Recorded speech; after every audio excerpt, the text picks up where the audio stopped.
ప్రియమైన వారలారా, ప్రభు అయిన యేసుక్రీస్తు పరిశుద్ధమైన నామములో మీకు నా ప్రేమ వందనములు.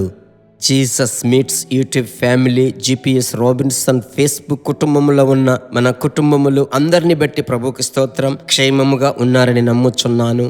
మీరు, మీ బిడ్డలు, మీ ఇంటిలో ఎంతమంది ఉన్నారో, మనుమ సంతతి ఉన్నట్లయితే అందరూ అన్ని విషయములలో వర్ధిల్లుచు సౌఖ్యముగా ఉందురుగాక. యేసు నామములో మిమ్మలను ఆశీర్వదిస్తున్నాను. ప్రియులారా, అనుదినము పరిశుద్ధాత్మునితో అనే ఈ కార్యక్రమం సమయం తక్కువ, అందులో చెప్పబడే ప్రవచన వాక్కులు మీ జీవితమును తలక్రిందులుగా మార్చును. సరేనా? మనం వాక్యములోనికి వెళ్దామా? సిద్ధంగా ఉన్నారా? ప్రభు మీతో ఈ దినం మాట్లాడి మిమ్మల్ని ధైర్యపరుస్తాడు. 1 కొరింథీ 6వ అధ్యాయం 14వ వచనం. దేవుడు ప్రభువును లేపెను, మనలను కూడా తన శక్తి వలన లేపును.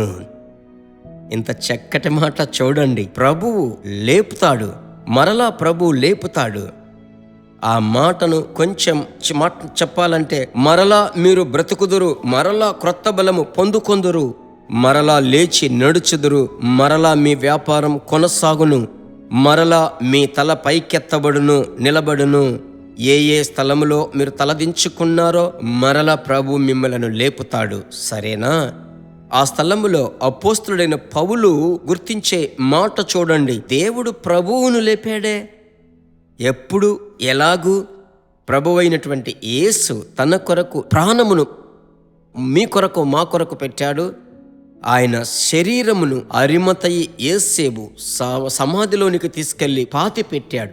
జరిగిందేమిటో మీకు తెలుసు. 3వ దినమందు మరణమా నీ ముల్లెక్కడ, పాతాళమా నీ విజయం ఎక్కడ అని చెప్పి యేసు మృతులలో నుండి తిరిగి లేచాడు. ఆమేన్.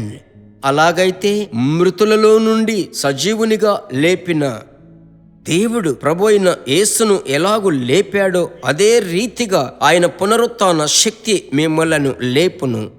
ఎలాగూ లేపగలను? ఇది ఎలాగూ జరుగును? ఇది జరుగుతుందా బ్రదర్? మరలా నా అప్పులలో నుంచి నేను మరలా విడిపింపబడి సమాజంలో బ్రతకగలనా? వివాహము జరుగుతుందా? ఇక మీదట నాకు బిడ్డలు పుడతారా అనుకుంటున్నారా? నాకొక ఇల్లు కట్టుకుంటానా? నమ్మకమే లేదు. మీరు ఇవన్నీ దొరుకుతాయి అనుకుంటున్నారా? ఆ రోజు మరియను చూసి దేవదూత అన్నాడు, నీలో క్రీస్తు రూపింపబడును. ఎలాగిది జరుగును? నేను పురుషుణ్ణి ఎరుగని దాననే. నిజమే. దేవదూత బదులు గమనించాలి. పరిశుద్ధాత్మ నిన్ను కమ్ముకొనును, అప్పుడు క్రీస్తు రూపింపబడును. అక్కడ అభిషేకపు శక్తిని చూస్తున్నాం. ఈరోజు నేను మీతో చెప్తున్నాను, మరలా సోలిపోయిన మిమ్మలను లేపి ప్రభు మరలా మిమ్మలను ఉత్సాహపరచబోతున్నాడు. ఇదే మీకు ప్రభు యొక్క వాక్కు. నా ప్రభు మీకు దూరము లేడు. ఆమేన్. ఆయన మీతో నివాసము చేస్తున్నాడు. ఇప్పుడు చేతులు బాగా పైకెత్తి స్తోత్రము చెప్పండి. మా ప్రేమ కలిగినటువంటి తండ్రి, మరలా మీ బిడ్డలను లేపండి. మరలా ఆ మరణ పడకలో నుంచి లేపండి. ఆ దరిద్రతలో నుంచి, వ్యాధిలో నుంచి, ఆ పడకల, ఆ పోరాటపు పరిస్థితులలో నుంచి మీ బిడ్డలను లేపి ఉత్సాహపరచి ప్రార్థన ఆత్మచేత, కృప ఆత్మచేత నింపండి. ప్రార్థన ఆలకించి మీరు అలాగే చేసిన దయకై స్తోత్రం. యేసు నామములో మంచి తండ్రి. ఆమెన్. నా ప్రియమైన దేవుని బిడ్డలారా, మీ బిడ్డలను దేవుడు లేపుతాడు. ఎందుకంటే మీ కన్నీటి ప్రార్థన ఆయన లెక్కలో చేర్చబడింది. ప్రభునందు ధైర్యంగా ఈ దినమంతా స్తోత్రము చెల్లిస్తూనే ఈ దినము మీ పనులు చెయ్యండి. దైవ సమాధానం మీ మీద విస్తరించునని నేను మీకు శుభములు తెలియపరుస్తున్నాను. మర్చిపోకుండా మీ బంధువులకు, స్నేహితులకు, సంఘ విశ్వాసులకు అందరికీ షేర్ చేయండి. వారు ప్రభువులోనికి రావాలి, బలపడాలి. God bless you. మరలా కలుసుకుందాం.